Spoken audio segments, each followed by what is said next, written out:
Practically कैसे आप 100 में 100 ला सकते हैं, इस विषय पर मैंने ऑलरेडी एक वीडियो पहले बनाया था। ये उस सीरीज़ का गाइडेंस सीरीज़ का दूसरा वीडियो है और इसमें मैंने आपको कुछ होमवर्क दिए थे, टास्क दिए थे। मैंने आपको कुछ जनरल फैक्ट की बातें समझाया था पिछले वीडियो में और मैंने आपको बताया था कि सबसे पहले आप एक सिलेबस को जानें और अपने सिलेबस को जानने के साथ अपने लेवल को जानें।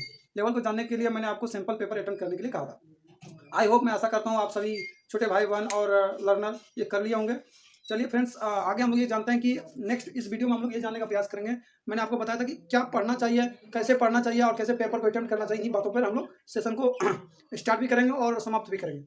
इसलिए आप पूरे वीडियो देखिए अच्छे से, आपको तब समझ में आएगा कि कैसे आपको एग्जामिनेशन में पेपर को अटेम्प्ट करना चाहिए और इस सिचुएशन में कौन से मटेरियल को पढ़ना चाहिए, कौन से मटेरियल को नहीं पढ़ना चाहिए। क्योंकि आप अपने आप में जितना पढ़ा हुआ है, जितना इतना उसको समेट कर आपको इतना छोटा करना, तब आप एक अच्छा परफॉर्मेंस कर पाएंगे। आपको अपने स्टडीज़ को, नॉलेज को अभी छितराना नहीं है, आपको उसको समेट कर एक गोल में लाना है, फिक्स करना।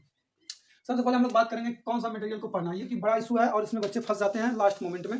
इसलिए इसमें हम लोग देखेंगे कि एनसीईआरटी बुक जो प्रोवाइड किया गया है, एनसीईआरटी बुक को ही आपको पढ़ना है। खास करके एनसीईआरटी में उन्हीं चीज़ों को फोकस करना है जो आपके सिलेबस में है, क्योंकि बहुत सारी चीज़ें सिलेबस से एलिमिनेट हो गई हैं, तो उस बातों का आपको ध्यान रखना है। तो इसलिए फर्स्ट आपका चॉइस होना चाहिए एनसीईआरटी। अब तक आप कुछ पढ़ रखे हैं या आपने पूरी नहीं पढ़ी है, तो आप हैबिट बना लीजिए एनसीईआरटी पढ़ने का।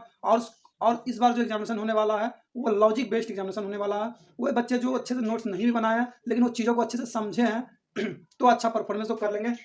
आपको बीच बीच में एनसीईआरटी में व्हाट, व्हाई, हाउ, इन चीज़ों का सवाल मिलेगा, आपको क्वेश्चनिंग मिलेगी। उस क्वेश्चन का आपको जवाब ढूंढना, क्योंकि छोटा छोटा क्वेश्चन उसी से आने वाला है। जैसे आपका एक्टिविटी होगा 10th क्लास के साइंस में, आपका एक्टिविटी है, तो उस एक्टिविटी में वाई लिखा हुआ, व्हाट लिखा हुआ, तो उसका आपको जवाब ढूंढना है। टीचर से ढूंढिए, आप इंटरनेट के हेल्प से ढूंढिए। तो और फैक्ट जो भी फिजिक्स, केमिस्ट्री, मैथमेटिक्स में क्लास 12th में फैक्ट रहते हैं, उस फैक्ट पर आपको भी ध्यान देना है। आपको फिगर पर भी ध्यान देना है। कहीं कहीं छोटा छोटा फिगर है, उसमें कुछ पिक्चर बना हुआ, उस पिक्चर को डायरेक्ट आपके पेपर में आ सकते हैं। उस पिक्चर्स में क्या कैसे लेवलिंग है, या बायोलॉजी के हो गए, या फिजिक्स के हो गए, केमिस्ट्री के हो गए, एक्टिविटी में, तो उस लेवलिंग से आपको डायरेक्ट क्वेश्चन मिलेंगे, क्योंकि इस बार के सैंपल पेपर में उन्होंने ऐसे करा के रखा हुआ। आपको नोट्स, आपका जो अपना बनाया हुआ नोट्स है उसको प्रेफरेंस आपको देना है। अब PYQ प्रीवियस ईयर क्वेश्चन वो सारे नहीं करने जो पहले के हैं, क्योंकि वो पहले के तरीके अलग है। क्योंकि इस बार फुल्ली MCQ बेस्ड पैटर्न है, तो 90 मिनट का आपका एग्जामिनेशन होगा, उसमें 40 मार्क्स का एग्जामिनेशन होगा। तो 40 मार्क्स के आपको 2 डिफरेंट एक MCQ फॉर्मेट में क्वेश्चन मिलेंगे।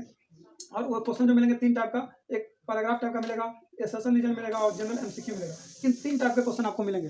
इसमें आपको ज़्यादा क्वेश्चन, पहले के क्वेश्चन बैंक की उतनी ज़रूरत नहीं है। आप वही क्वेश्चन बैंक कीजिए जो CBSE ने इस बार रिलीज किया अपने ऑफिशियल वेबसाइट में। उन्होंने मैथ, साइंस और इंग्लिश का क्वेश्चन बैंक रिलीज किया ऑब्जेक्टिव फॉर्मेट में। उसी क्वेश्चन बैंक को आप डाउनलोड कीजिए या आप खरीद लीजिए मार्केट से। तो ज़्यादा इधर उधर सैंपल पेपर में आपको ट्रैप होने की जरूरत नहीं है, क्योंकि बहुत सारे ऐसे सैंपल पेपर होते हैं जो बहुत कठिन होते हैं, हार्ड होते हैं। बच्चे उसे बनाते हैं और पैनिक हो जाते हैं और बंद कर देते हैं। वो लगता है कि अब मेरा अंधकार ही अंधकार है, मुझे एग्जामिनेशन में कुछ आ ही नहीं रहा। इसलिए उससे आपको दूर रहना है।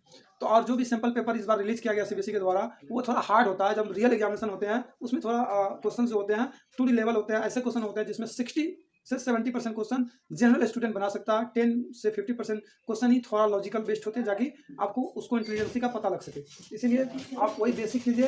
प्रीवियस ईयर क्वेश्चन आपको ज़्यादा करने की जरूरत नहीं है, इस बार उसका उतना रोल रहने वाला भी नहीं। आप सिर्फ क्वेश्चन बैंक कीजिए वही जो CBSE ने इस बार ऑब्जेक्टिव वाला रिलीज किया। आपको सैंपल पेपर जो ऑफिशियल CBSE ने रिलीज किया उसे एक बार जरूर देखना है, उसका फॉर्मेट को। रेफरेंस बुक या इंटरनेट या टीचर्स का हेल्प तभी लेना है जिस टॉपिक में आपको समझने में दिक्कत हो रही है। ओवरऑल आपका मटेरियल यही रहने वाला है। रेगुलर हैबिट में इसी को डालिए तो आपका एक अच्छा रिजल्ट बनेगा। आप इधर उधर ट्रैप होने की कोशिश नहीं कीजिए। चलिए, कैसे पढ़ना है इसके लिए मैंने 3 मेथड है। इन तीनों मेथड को अगर आप फॉलो करेंगे तो विद इन दी 15 डेज आपका स्कोर, जितना आपका लेवल है उससे ज़्यादा इन्हांस होगा, ये मेरी गारंटी है। लेकिन आप इसे करेंगे तब। सबसे पहली बात, आपको हेडिंग रिकॉल मेथड आपको 5 से 6 बार सभी चैप्टर को लगाना, सभी चैप्टर को। आप पूछेंगे हेडिंग रिकॉल मेथड है क्या? हेडिंग रिकॉल मेथड क्या है? जो भी आपका सिलेबस है या जो भी टॉपिक है, अब तक आपने एनसीईआरटी बुक में या अपने नोट्स में कुछ पढ़ी होगी, उसमें कुछ मार्क्स किए होंगे, हाईलाइट किए होंगे, या आप नहीं पढ़े हैं तो एक बार थोड़ी आप पढ़िए और जो जो इंपॉर्टेंट पॉइंट है उसको हाईलाइट कर दीजिए, उसको मार्क्स कर दीजिए। मतलब उसको हाईलाइटर से रंग दीजिए या पेंसिल से, किसी भी चीज़ से, या कोई भी अलग से फैक्ट है तो आप पेंसिल से लिख भी सकते हैं बुक में। तो ऐसे करने के बाद आप क्या करेंगे, उस टॉपिक को हाइड कर देंगे। कोई ब्लैंक पेज लेंगे, जैसे मान लीजिए ब्लैंक पेज है, उस टॉपिक को मैं यहाँ ऐसे हाइड कर दूंगा। हाइड करने के बाद मैं उस टॉपिक से रिलेटेड जो भी चीज़ें जानता हूँ उसे रिकॉल करने की कोशिश करूँगा। रिकॉल करने से सबसे बड़ा फायदा क्या होगा, उस टॉपिक के विषय में आपकी जो भी जानकारी ब्रेन में होगी, ब्रेन उन चीज़ों को रिकॉल करने की कोशिश करेगा, तो आपको ज़्यादा रिमेमोरिंग कैपेसिटी आपका बढ़ जाएगा। तो इस प्रकार से आप हेडिंग रिकॉल मेथड प्रत्येक चैप्टर पर आप 5 से 6 बार लगा सकते हैं, क्योंकि हेडिंग रिकॉल मेथड बहुत फास्ट काम करती है और उसमें पेन आपको नहीं चलाना होता। क्योंकि आप जैसे जैसे 5-6 बार लगाएंगे ऐसे रख के जैसे जैसे उसको रिकॉल करने की कोशिश करेंगे, फिर आगे बढ़ाएंगे, फिर देखेंगे क्या मैंने सही बोला या गलत, फिर अगले टॉपिक पर जाएंगे। इस प्रकार से एक चैप्टर में आप अगर 10th क्लास में हैं, अब एक चैप्टर में लगाएंगे तो 10 से 15 मिनट में एक चैप्टर में आपका हेडिंग रिकॉल मेथड लग जाएगा। तो ये बहुत फास्ट काम करता है, इसलिए आपको इसमें पेन चलाने की जरूरत नहीं है।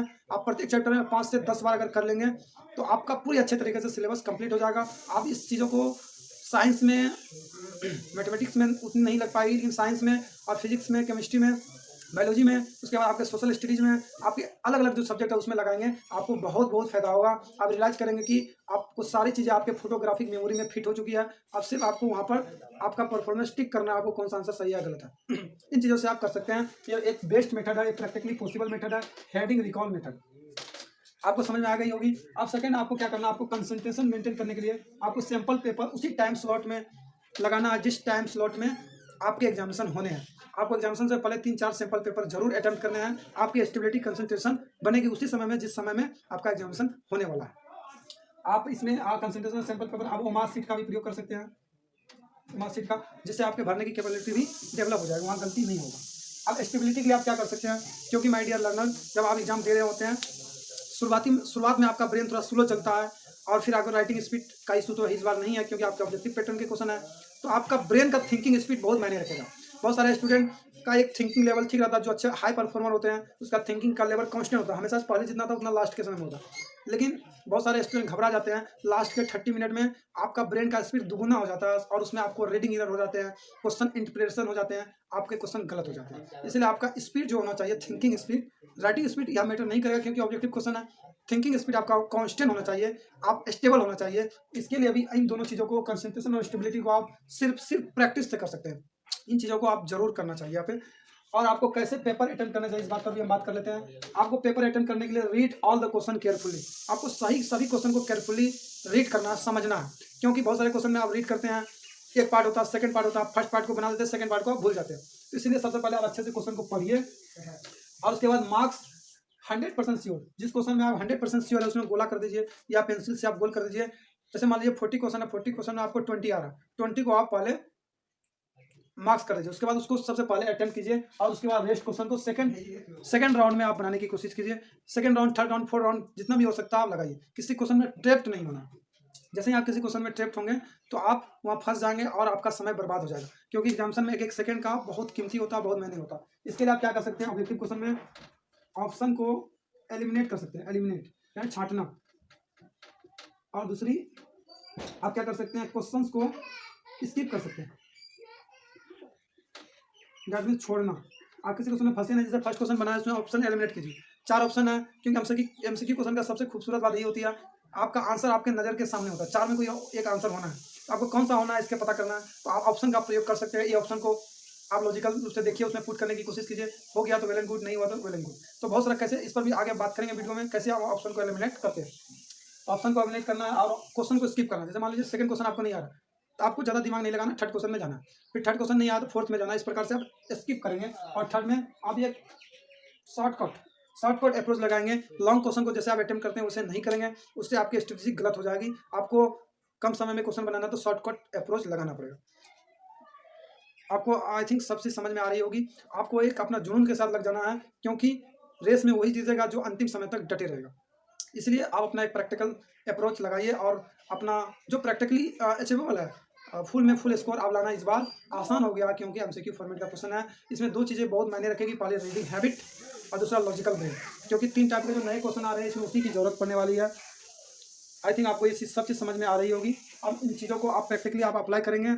All the best, thank you very much. और आने वाले वीडियो में आपको हमारी चैनल के माध्यम से, ग्रामीण गुरुकुल चैनल के माध्यम से अभिषेक कुमार के द्वारा आपको सभी एक मैथ और साइंस का, क्लास 10th के लिए आपको मैथ और साइंस का एक छोटा वीडियो मिलेगा, जिसमें हम प्रैक्टिकली बात करेंगे उस चैप्टर, उस टॉपिक से रिलेटेड पहले के सिचुएशन अलग थे क्वेश्चन पूछने का, अभी सिचुएशन क्या अलग है, कैसे उससे क्वेश्चन पूछे जा सकते हैं, अभी तक या पूछे गए हैं, कैसे उसको एक्सपेरिमेंटल बेस्ड क्वेश्चन पूछे जाएंगे, उन सारी बातों का हम छोटा-छोटा वीडियो में आपका समय बर्बाद नहीं करेंगे। आप यूट्यूब में कभी भी समय अपना बर्बाद नहीं कीजिए। उसमें आपको सिर्फ वही चीज़ें काम की बातें ही कराई जाएगी, प्रैक्टिकल बेसिस पर कैसे क्वेश्चन पूछे जाते हैं, उसी पर हम छोटा-छोटा वीडियो डालेंगे, एक मैथ का, एक साइंस का, उसे आप ज़रूर अटेंड कीजिए। और अगर आप उसे अटेंड करेंगे तो आपका एक फास्ट सर्कुलर रिवीजन होगा और आपको एक आपका प्रैक्टिकल ब्रेन अप्रोच हो पाएगा। तो थैंक यू वेरी मच। अगर आप इस चैनल में नए हैं तो इस चैनल को सब्सक्राइब कीजिए और ज़्यादा से ज़्यादा दोस्तों तक शेयर कीजिए, ताकि ये कि एक वैलिड इन्फॉर्मेशन सभी बच्चों के साथ पहुँच पाए, क्योंकि बहुत बच्चे पैनिक हो जाते हैं। पैनिक होने की ज़रूरत नहीं है। आप एग्जामिनेशन को अपने दिनचर्या का हिस्सा मानिए। अगर इससे पहले वाले वीडियो आप नहीं देखे हैं, आप ज़रूर देखिए, उसका मैं डिस्क्रिप्शन में लिंक दे दूँगा। Thank you very much. और इसके अलावा आपके पास कोई भी डाउट होता है तो अपने डाउट ज़रूर भेजिए अपने कमेंट सेक्शन में। Thank you very much. All the best.